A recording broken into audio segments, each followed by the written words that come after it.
Hello everyone, this is Brandon Green from Autoworks. This is Monday morning for me, opening up the garage. And I'm walking outside and I'm about to take a look at this SL55 AMG that I have in my possession. You know, the thing about having this car is it still has ABC, and the ABC works good. For those who don't know, the ABC means active body control suspension. This is referring to a hydraulic fluid suspension versus a aromatic, which is common with Mercedes, and also just a regular strut or coilover. So in this case, this is still the factory ABC. Now, most ABC suspensions eventually at some point in time have problems, they fail. And there are different solutions. Either you can maintain, which is a temporary solution. You can maintain it, fix the issue, and keep rolling. And that does keep the originality of the car.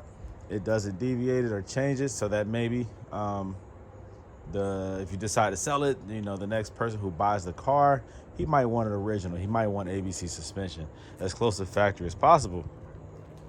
Another option would be to convert it to coilover. And that makes it more reliable because now you don't have to worry about failure. For those who know, ABC suspension, when it fails bad. Sometimes you get the ABC light, sometimes you get the white light telling you that something is wrong.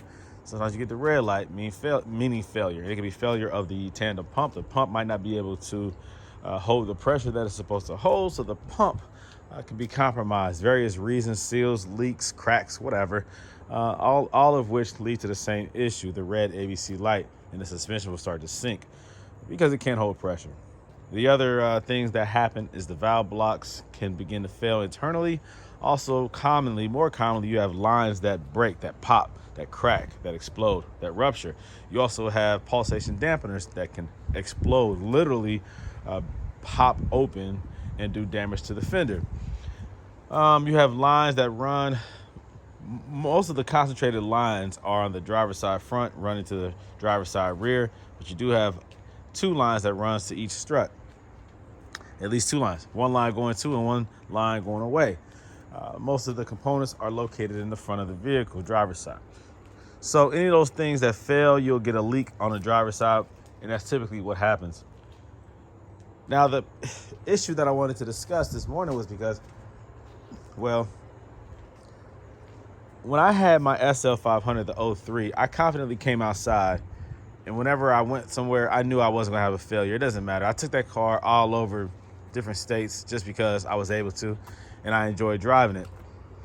I knew it wasn't gonna fail. I don't get that same peace of mind with the ABC. Anytime I decide to come out here and start this car up and drive, I'm a little scared. I'm a little worried because I don't want it to fail. So I have to consider potential failure whenever I drive somewhere. Like, okay, how important is it that I drive this car to where I want to go? Do I have time for failure? Do I have time for the suspension to fail? And can I get back to where I need to be? Do I need to be somewhere later on that day? Now that's crazy. That's crazy. See, I'm giving you a perspective of someone who had coilovers on a previous one in comparison to not having coilovers on this one. The different things that run through my mind and my thought processes when I decide to jump in this car. Should I bring my wife with me? If we get stranded, are we still able to get back home in time to get our kids when they come home from school? If we decide to go out of town in some nice clothes and a nice date, if we decide to drive to Chicago, are we going to get there safe? Or do I have to have a tow truck on standby? These are all serious, thought-provoking questions that I have to ask myself before I decide to jump in an ABC Mercedes. Now, my CL5 have right here. This is the W215 chassis. My CL55 is an AMG. It also had ABC suspension. I removed that before I started having issues with the suspension. The suspension was fine. The fluid was clear. Whoever had this car before me really babied and took care of that suspension. But I decided to swap it out. Once I decided to do heavy modification with this car, a wide body kit, as you can see, this is not the factory width of the car. This is a wide body kit all the way around. When I decided to go this route with this car, I also decided to get rid of the ABC.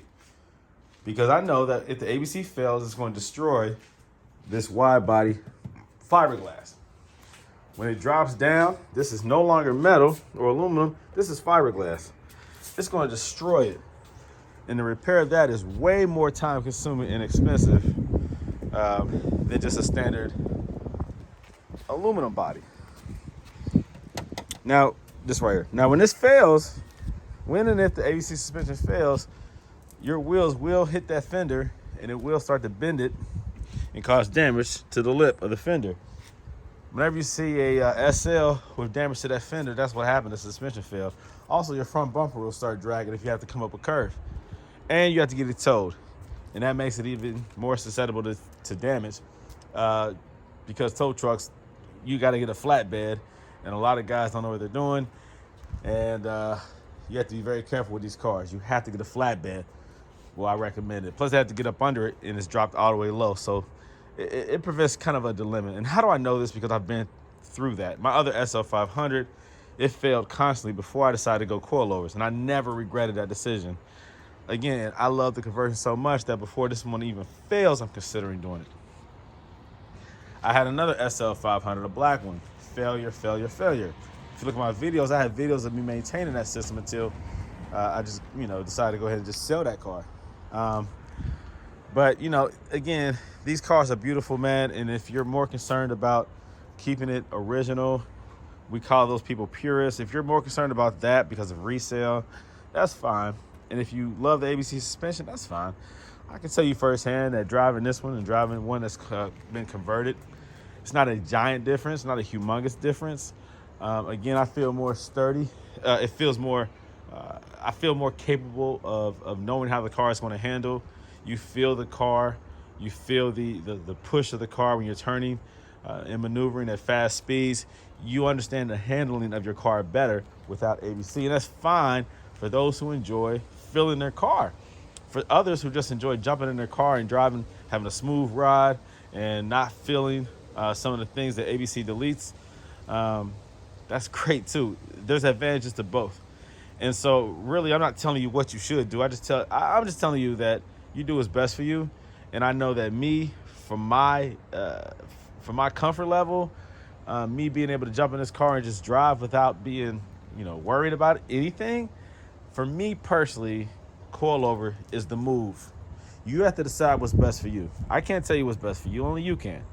I can only give you a perspective. And so, come to your own conclusion. Again, no regrets with ABC on my CL55. And no, I do not have sway bars. No regrets on my previous SL500. And no, I did not have sway bars. It felt fantastic. Sway bars, I recommend if you're going to be tracking the car. If you have horrible roads where you almost feel like you're going off-road with the car, it can be unstable in various difficult road conditions. On smooth roads, normal roads in the United States, you do not need sway bars for just everyday driving. I drove my car 90, 100, 110 miles per hour. I switched lanes, driving fast, very assertive and aggressive on the road, and not once did I feel like I needed sway bars. They say with sway bars it will stiffen the suspension a bit up in the front. And of course, if you have wheels that are coming off the road during normal driving conditions, then sway bars I do recommend. But for those who drive daily on normal roads, under normal circumstances, there's no reason for this heavy, low vehicle to have sway bars. If they did, those who designed these coilovers would say that. They would not even, they could be sued if they were putting a product out there that required further safety requirements and recommendations, yet they didn't provide that. So there is one company that does have sway bars, and they recommend it for those cars like the, and this is a SL55, a high-powered vehicle. And if I were to drive it on the track and act crazy with this car, yeah, I would do sway bars. But for everyday driving, the way that I drive, there's no need for sway bars. I don't drive crazy like that. I'm telling you that I've gone excessive speeds, but these were under controlled circumstances, however you want to view that. I never once felt unsafe driving this vehicle without sway bars. And everyone whose SLs I converted without sway bars have never reported back to me, man, I wish you would have put sway bars on my car. This thing needs sway bars.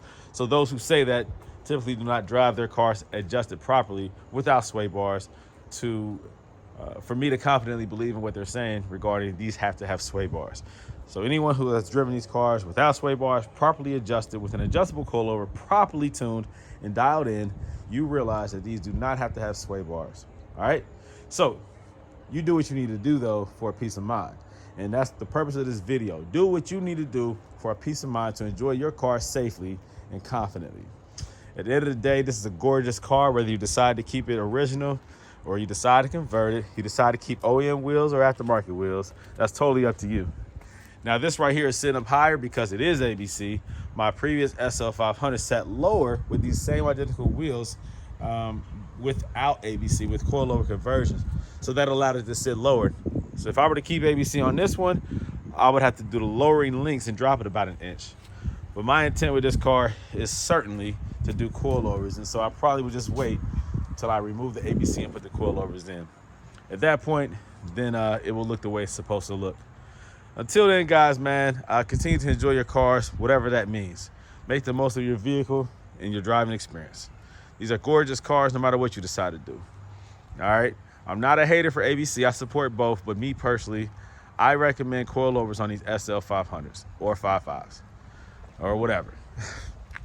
Do what's best for you. All right. You guys take care. Enjoy your day. I'm about to enjoy mine. Take care.